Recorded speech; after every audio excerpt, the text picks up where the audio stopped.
నమస్కారం. QK news వార్తలకు స్వాగతం. ముందుగా వార్తల్లోని ముఖ్యాంశాలు. ఉపాధి హామీ యాత్రలో మోదీపై షర్మిల ఘాటు వ్యాఖ్యలు. పేదలకు న్యాయం కాంగ్రెస్ తోనే సాధ్యమన్న షర్మిల, కేంద్ర విధానాలు పేదలకు విరుద్దమన్న ఆరోపణ. ఉపాధి హామీ రక్షణ కోసం పోరాటం హామీ. దానంపై అనర్హత వేటు ఖాయమన్న కౌశిక్ రెడ్డి. సాక్ష్యాలతో కేసు బలంగా ఉందన్న ఎమ్మెల్యే. ఖైరతాబాద్ లో ఉప ఎన్నిక తప్పదన్న వ్యాఖ్య. సుప్రీంకోర్టు పరిణామాలపై అందరి దృష్టి.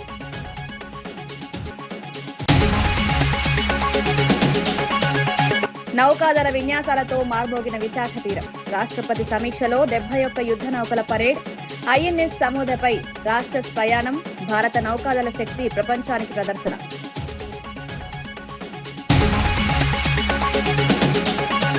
ప్రమాద బాధిత కుటుంబానికి న్యాయం చేస్తామన్న నేత. బస్ యాజమాన్యంపై గ్రామ నాయకుల ఆందోళన.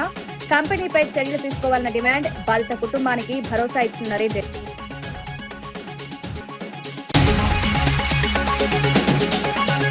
జలవనరులతో సీమ ప్రజలను చైతన్యపరుస్తామన్న నేత విశ్వేశ్వర్ రెడ్డి. ప్రభుత్వ నిర్ణయాలతో సీమ ప్రయోజనాలకు ప్రమాదం.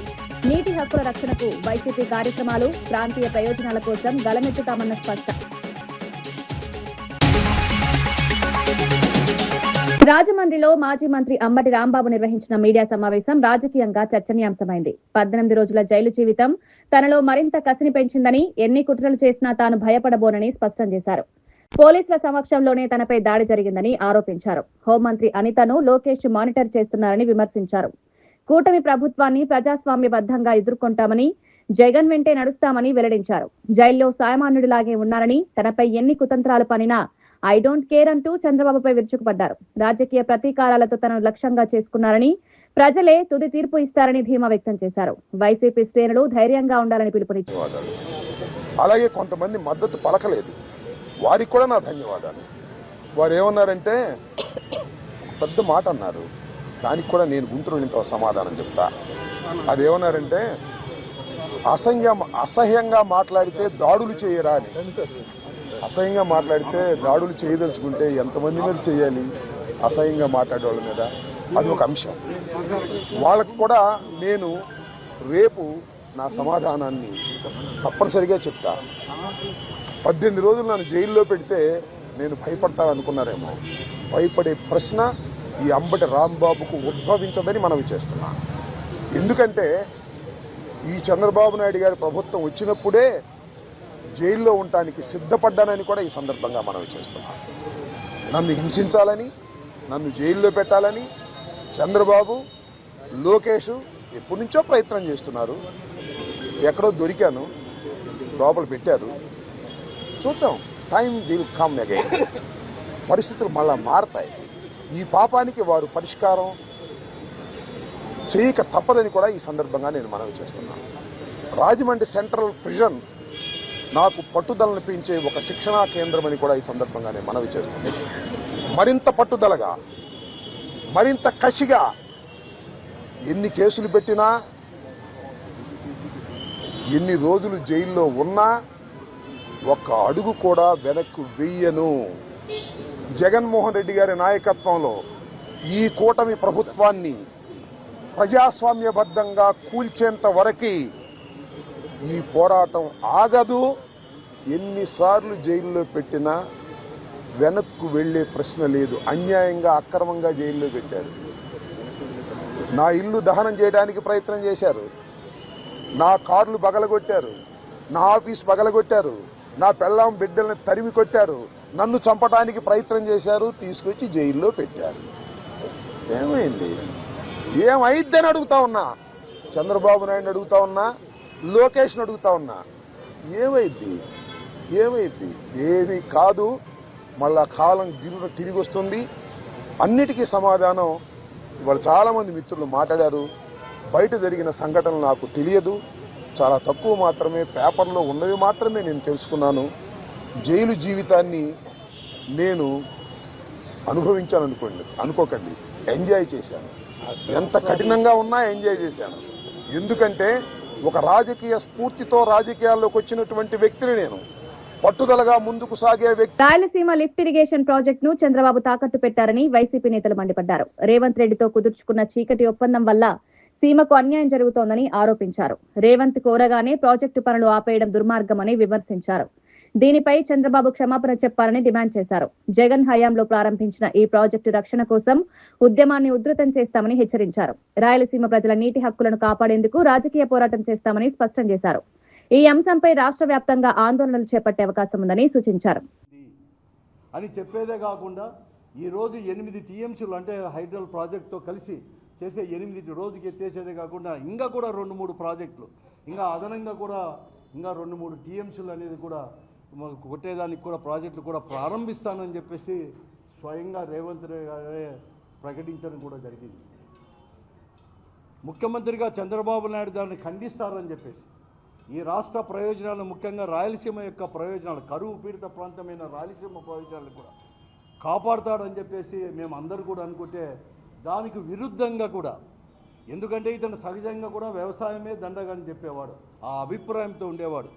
ఈ నీటి ప్రాజెక్టులకు వేల కోట్ల రూపాయలు పెట్టడమే దండగానే ఒక అభిప్రాయంతో ఉండేవాడు. కాబట్టి 20 టీఎంసీల కోసం మేము రాయలసీమ ప్రాజెక్ట్ అనేది కూడా అవసరమా అని చెప్పి మళ్ళీ కూడా ఈరోజు ప్రజల్నే అంటే రాయలసీమ ప్రజల్నే కూడా ప్రశ్నించే విధంగా కూడా స్వయంగా ఈ రాష్ట్ర ముఖ్యమంత్రి చంద్రబాబు నాయుడు గారు మాట్లాడడం అత్యంత దురదృష్టకరమైంది. కూడా వైఎస్ఆర్ కాంగ్రెస్ పార్టీ కావచ్చు, అన్ని రాజకీయ పార్టీలు ముఖ్యంగా ఈ రాయలసీమను క్షేమం కోరే వాళ్ళు వెల్విషర్స్ అందరూ కూడా ముందు చూపుతో కూడా వెంటనే ఈరోజు రాయలసీమ ప్రాజెక్టు వెంటనే చేసి దినానికి అది కూడా 3 టీఎంసీలు చేసే సామర్థ్యం అంటే మొత్తం 7 టీఎంసీలు చేసే సామర్థ్యంతో మీరు వెంటనే కూడా పనులు ప్రారంభించి వెంటనే పూర్తి చేయాలని చెప్పేసి అడుగుతూ ఉన్నా కూడా ఈ రాష్ట్ర ప్రభుత్వానికి అనేది కూడా ఎక్కడ కానీ చీమ కుట్టినట్లు కూడా లేదుకోనే కాకుండా ఎవరైతే అడుగుతున్నారో ఆ రాజకీయ పార్టీలపైన ఆ నాయకులపైన కూడా ఈరోజు రాజకీయంగా కూడా మాటల దాడి కూడా చేసే విధంగా కూడా ఈరోజు ప్రజలను తప్పుదారి పట్టించే విధంగా కూడా ఈరోజు రాష్ట్ర ప్రభుత్వంలో ఉండే పెద్దలు చంద్రబాబు నాయుడు గారు కానీ పవన్ కళ్యాణ్ గారు కానీ అలాగే బీజేపీ పెద్దలు ఈ రాష్ట్రానికి సంబంధించిన బీజేపీ పెద్దలు కావచ్చు ఇరిగేషన్ మినిస్టర్ గారు కూడా మాట్లాడుతూ ఉన్నారు. ఈ పరిస్థితుల్లో వెంటనే కూడా రాయలసీమ ప్రాజెక్ట్ చేయాలని చెప్పేసి వైఎస్ఆర్ కాంగ్రెస్ పార్టీ అనేది కూడా ఒక అడుగు ముందుకేస్తుంది. ఈరోజు రాయలసీమ ప్రాజెక్ట్ కానీ హంద్రీనీవా ప్రాజెక్ట్ కానీ ఇవన్నీ కూడా వీళ్ళు 3,000 కోట్లు లాంటి 2,480 కోట్లు ఇప్పుడు ఈ బడ్జెట్లో కేటాయించిన. నంద్యాల జిల్లా ఆత్మకూరు ఆర్డీఓ కార్యాలయంలో గుర్తు తెలియని వ్యక్తుల కలకలం, చొరబాటు యత్నం కలకలం రేపింది.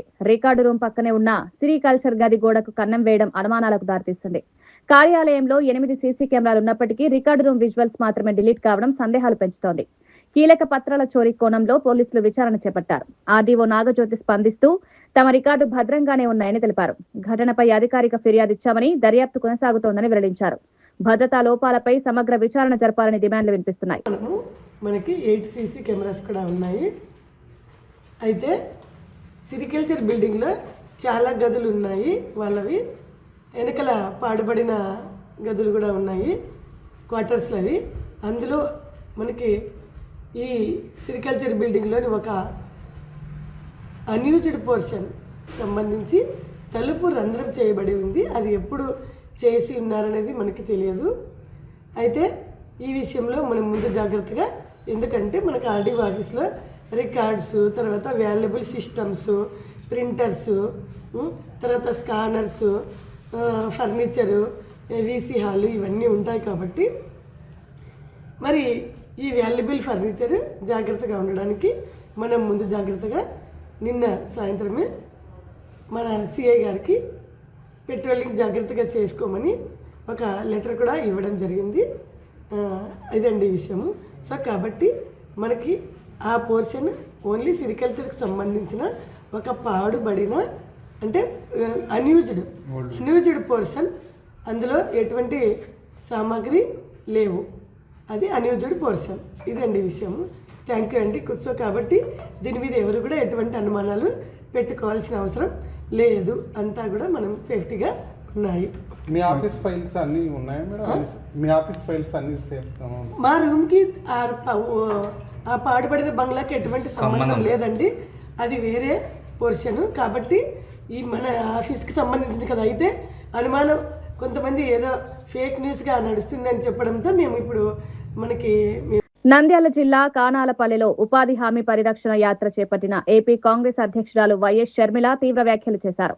పథకాన్ని యథావిధిగా కొనసాగించాలని గ్రామస్తులు కోరగా కాంగ్రెస్ తోనే పేదలకు న్యాయం జరుగుతుందన్నారు. ప్రధాని మోదీపై విమర్శలు చేస్తూ గాంధీని చంపిన గాడ్సేకు గాంధీ ఆశయాలను చంపుతున్న మోదీకి తేడా లేదని మండిపడ్డారు. భవిష్యత్తులో జాబ్ కార్డులపై గాడ్సే బొమ్మ వచ్చినా ఆశ్చర్యం లేదని వ్యాఖ్యానించారు. ఉపాధి హామీ పథకం రక్షణ కోసం కాంగ్రెస్ పోరాడుతుందని స్పష్టం చేశారు. కేంద్ర విధానాలకు పేదలు విరుద్ధమని ఆరోపించారు. అయితే మహాత్మా గాంధీని ఒక ఆర్ఎస్ఎస్ సభ్యుడు నాథురామ్ గాడ్సే చంపేశాడో అలాగే మహాత్మా గాంధీ పేరు ఉన్న ఈ ఉపాధి హామీ పనిని నరేంద్ర మోడీ గారు చంపేస్తున్నారు. నాథురామ్ గాడ్సేకి నరేంద్ర మోడీకి పెద్ద తేడా లేదు. ఇద్దరు గాంధీని గాంధీ ఆశయాలను చంపేస్తున్న వాళ్ళే. ఇప్పుడు జాబ్ కార్డుల మీద గాంధీ తాత బొమ్మ ఉందట, అవునా? ఇక మీదట ఆ బొమ్మ ఉండదు.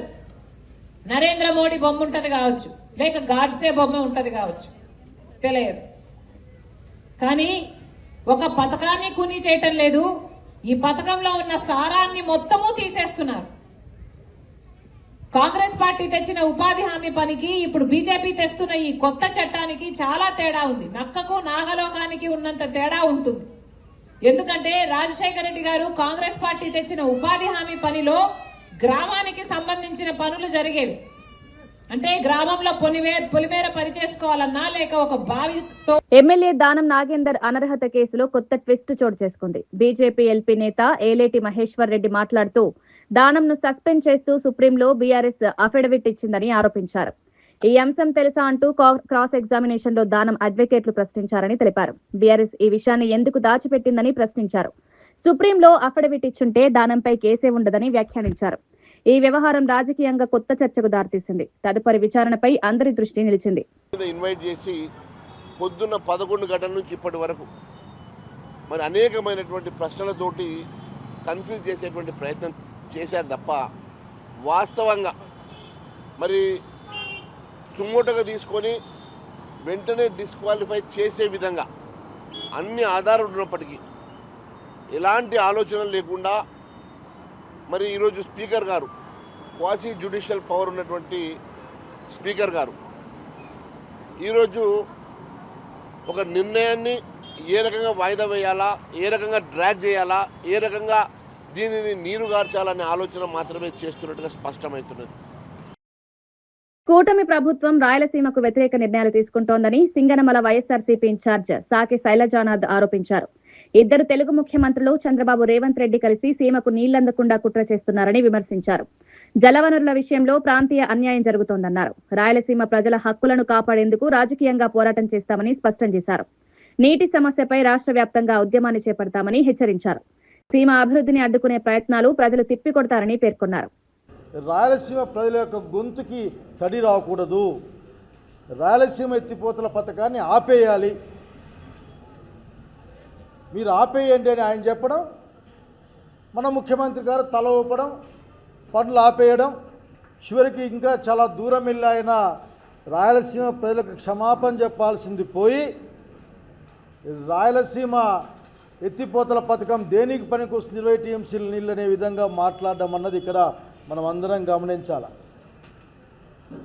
841 అడుగుల్లో నీళ్ళు వస్తేనే కొట్టుకునే పోతిరెడ్డిపాడు, తెలంగాణ 758 నుంచి ఆ పైన కొట్టుకుంటూ వస్తూ ఉంటే 8 టీఎంసీలు పోతే ఏదో ఒక రోజున పోతిరెడ్డిపాడుకు ఒక చుక్క నీళ్లు కూడా రాని పరిస్థితులు ఉంటే ఒక విజన్తో జగన్మోహన్ రెడ్డి గారు 80,000 క్యూసెక్కులతో నీళ్లు పంపు చేసుకొని ఆల్రెడీ ఎస్టాబ్లిష్ అయిన ప్రాజెక్టులకి స్టెబిలైజ్ చేయాలి, వాడికి ఇన్సూరెన్స్ లాగా వాడికి నీళ్ళు ఇవ్వాలని ఒక తపన పడితే అనంతపురం వాళ్ళుగా వెంకటరామరెడ్డి గారు లాంటి నీటి నిపుణులతో మాట్లాడినప్పుడు, మా ప్రిన్సిపాల్ గారు లాంటి వాళ్ళు చెప్పిన మాటలు లేక విశ్వాన్న చెప్పిన మాట్లాడినప్పుడు అవసరమైతే మనం కూడా ఒక 3-4 మిషన్లు పెట్టుకొని ఎత్తిపోతలు అక్కడి నుంచి బనకచెర్ల నుంచి పోతేటిపాళ్ళకి కొట్టుకుంటే మనకు భవిష్యత్తులో నీళ్లు ఉంటాయి, మనకి ప్రాణమైన హంద్రిని ఇవ్వకన్న అంశాలని కూడా పక్కకు పెట్టి ఈ రోజున రాయలసీమకు వ్యతిరేకంగా మాట్లాడడం జరుగుతూ ఉంది. రాయలసీమ ప్రజలు దీన్ని గమనించాల. మనల్ని మభ్యపుచ్చి ఎవరి పరిపాలన వాళ్ళు చేసే కార్యక్రమం ఉంటుంది. ఇక్కడ ఆఖరికి స్పష్టమైన అవగాహన ఉండాలి. 10 ఏళ్లలో నల్గొండను ఇండస్ట్రియల్ హబ్ గా అభివృద్ధి చేస్తామని రోడ్లు భవనాల శాఖ మంత్రి కోమటిరెడ్డి వెంకటరెడ్డి తెలిపారు. శివాజీనగర్ పద్మావతి కాలనీలో 1.3 కోట్లతో నిర్మించనున్న నూతన పార్కుకు శంకుస్థాపన చేశారు. 2 ఏళ్లలో నల్గొండను స్మార్ట్ సిటీగా తీర్చిదిద్దుతామని స్పష్టం చేశారు. బాలికల జూనియర్ కళాశాల వార్షికోత్సవంలో పాల్గొని విద్యార్థులు మంచి మార్కులతో పాటు కమ్యూనికేషన్ స్కిల్స్ పెంపొందించుకోవాలని సూచించారు. నగరంలో శాంతి భద్రతలు కాపాడుతామని హామీ ఇచ్చారు.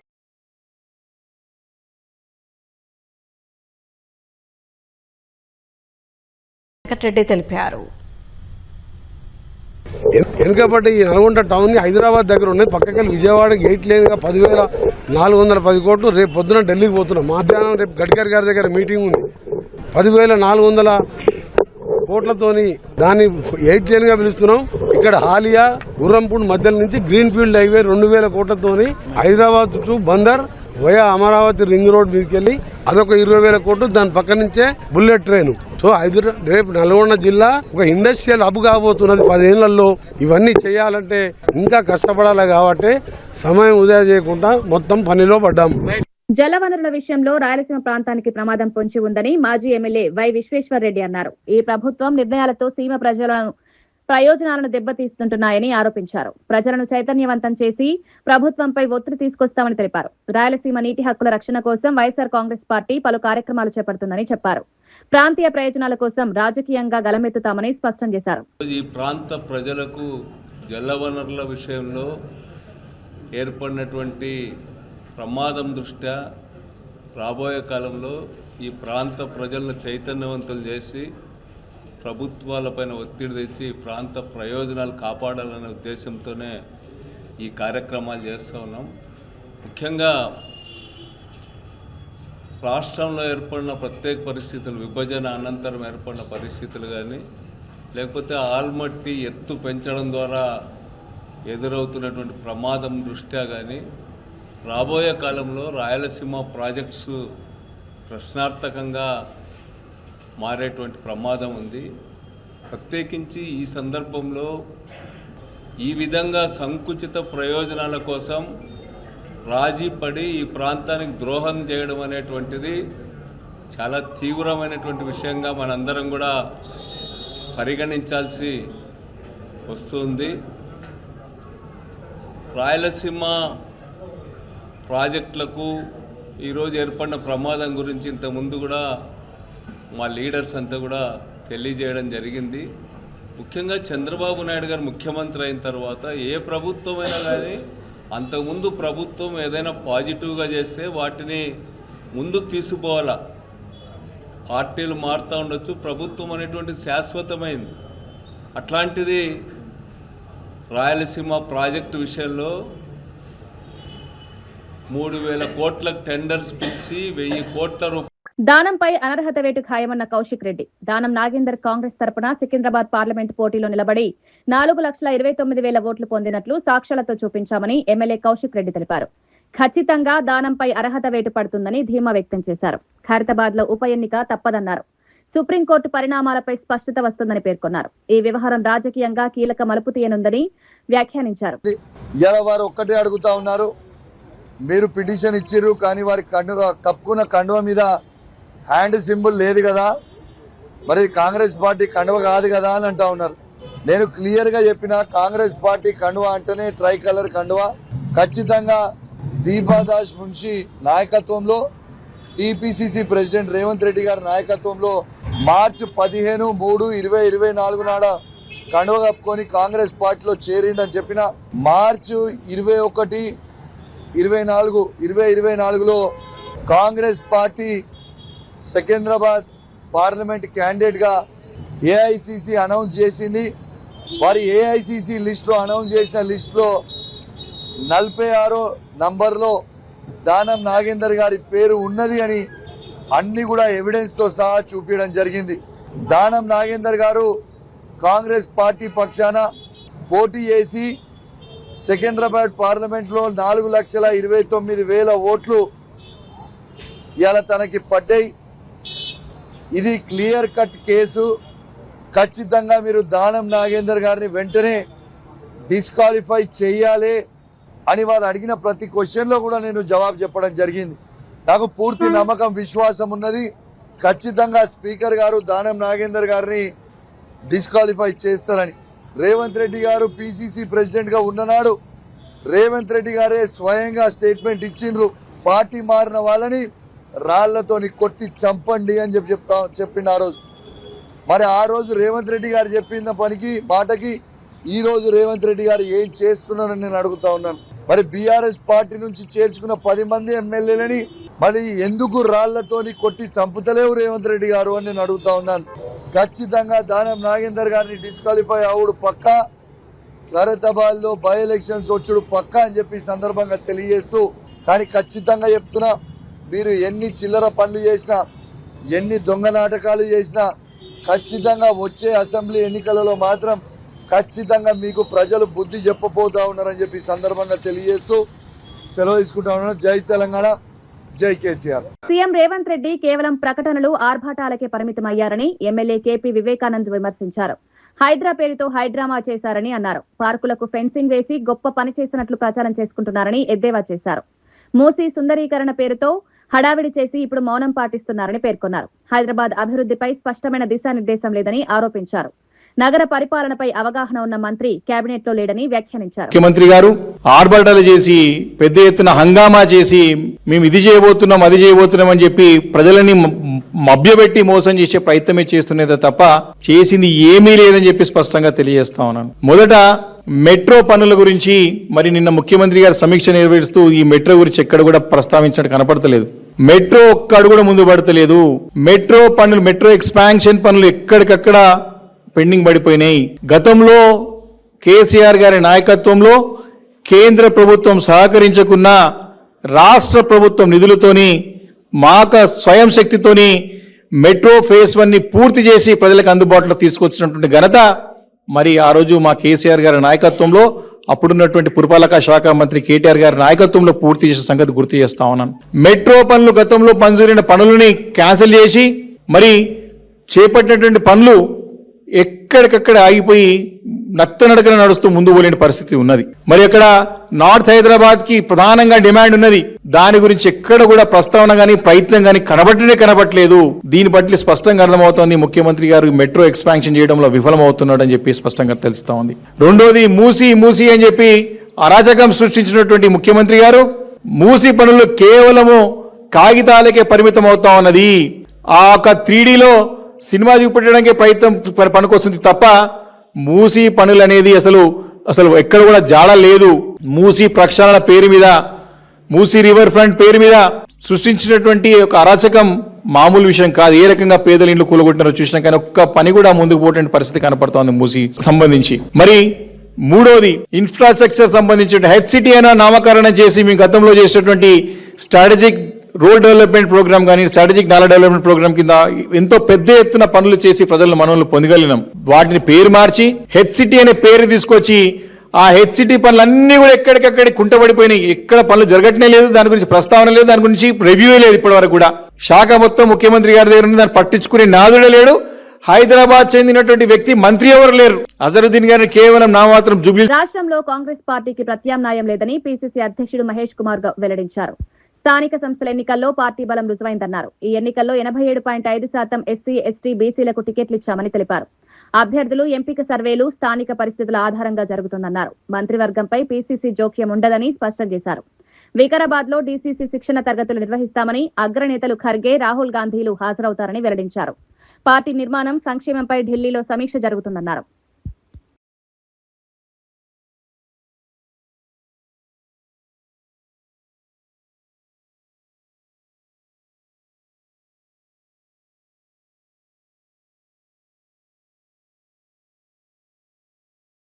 వెల్లడించారు. ఇప్పుడు ఈ 10 సంవత్సరాలు గత ప్రభుత్వ పాలనలో ఉన్న బురద రాజకీయాలకు అతీతంగా ప్రజలు నిర్ణయం ఉంటది. అలాగే గెలిచిన రాజకీయ నాయకులు కూడా అలాగే స్వచ్ఛంగా ఉంటారన్న దానికి మా పాలమూరు కార్పొరేషన్ ఏకగ్రీవం కావడమే నిదర్శనం. అలాగే కేటీఆర్ గారికి కూడా ఒక సూచన చేయదలుచుకున్నా. మీరు ఎన్ని ప్రగల్భాలు పలికినా ఎన్ని తప్పుడు మాటలు చెప్పినా, సోషల్ మీడియాలో ఎన్ని అసత్యాలు ప్రచారం చేసినా ప్రజలు వాటిని నమ్మబోరు. మిమ్మల్ని బీఆర్ఎస్ పార్టీ నాయకుడిగా బీఆర్ఎస్ కార్యకర్తలు ఆమోదిస్తున్నారేమో కానీ ప్రతిపక్ష పార్టీలో ఉన్న మేజర్ నాయకుడిగా ప్రజలు మిమ్మల్ని అంగీకరించట్లేదు. ఈ వాస్తవాన్ని మీరు గ్రహించండి. విశాఖపట్నం తీరంలో ప్రతిష్టాత్మక ఇంటర్నేషనల్ ఫ్లీట్ రివ్యూ 2026 అత్యంత వైభవంగా జరిగింది.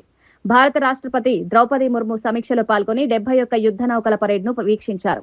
6 వరుసల్లో నిలిచిన నౌకాదళం నుంచి గౌరవ వందనం స్వీకరించారు. ఐఎన్ఎస్ సుమేధ నౌకపై రాష్ట్రపతితో పాటు AP governor Abdul Nazir, CM Chandrababu, deputy CM Pawan Kalyan, కేంద్ర మంత్రి రామ్మోహన్ నాయుడు ప్రయాణించారు. భారత నౌకాదళ శక్తిని, అంతర్జాతీయ సహకారాన్ని ప్రపంచానికి చాటి చెప్పిన ఈ సమీక్ష చరిత్రాత్మకంగా నిలిచింది. India just completed her maiden historic voyage to Oman conveys the long-standing relationship that both nations enjoy. EEZ गश्त निगरानी और समुद्री सुरक्षा अभियानों की काबिलियत रखता है। रेडियो सज्जनों, आपकी बारी और है RNOV 7।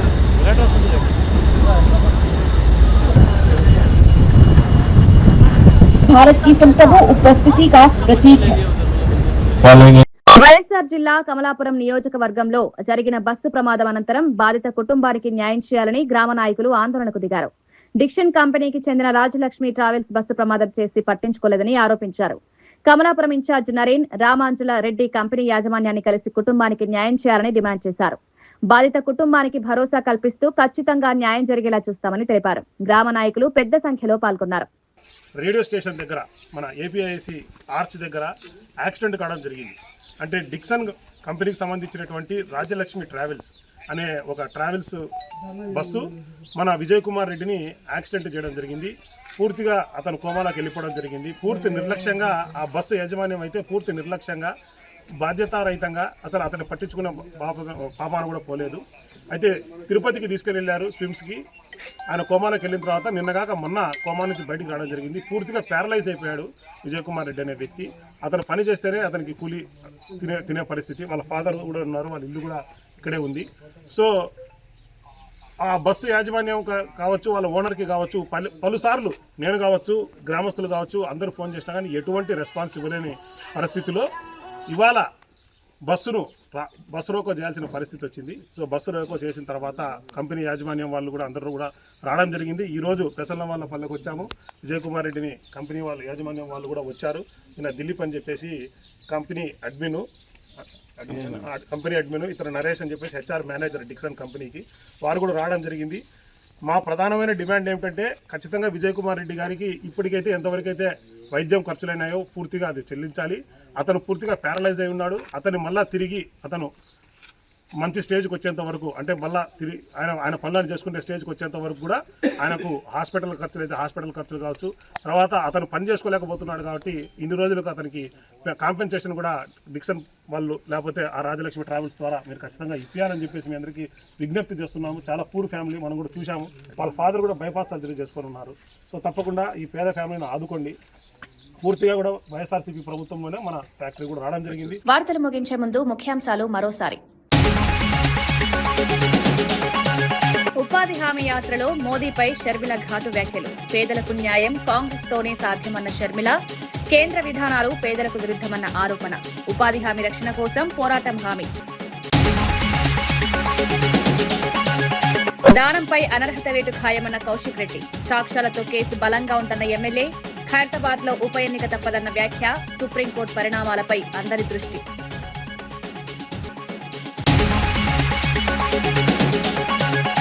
నౌకాదళ విన్యాసాలతో మార్మోగిన విశాఖ తీరం. రాష్ట్రపతి సమీక్షలో 71 యుద్ధ నౌకల పరేడ్. ఐఎన్ఎస్ సముద్రపై రాష్ట్ర ప్రయాణం. భారత నౌకాదళ శక్తి ప్రపంచానికి ప్రదర్శన.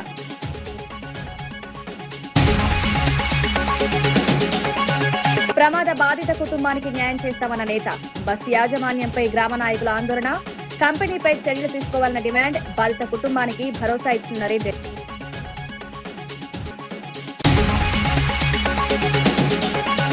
జలవనరులపై సీమ ప్రజలను చైతన్యపరుస్తామన్న నేత విశ్వేశ్వర్ రెడ్డి. ప్రభుత్వ నిర్ణయాలతో సీమ ప్రయోజనాలకు ప్రమాదం.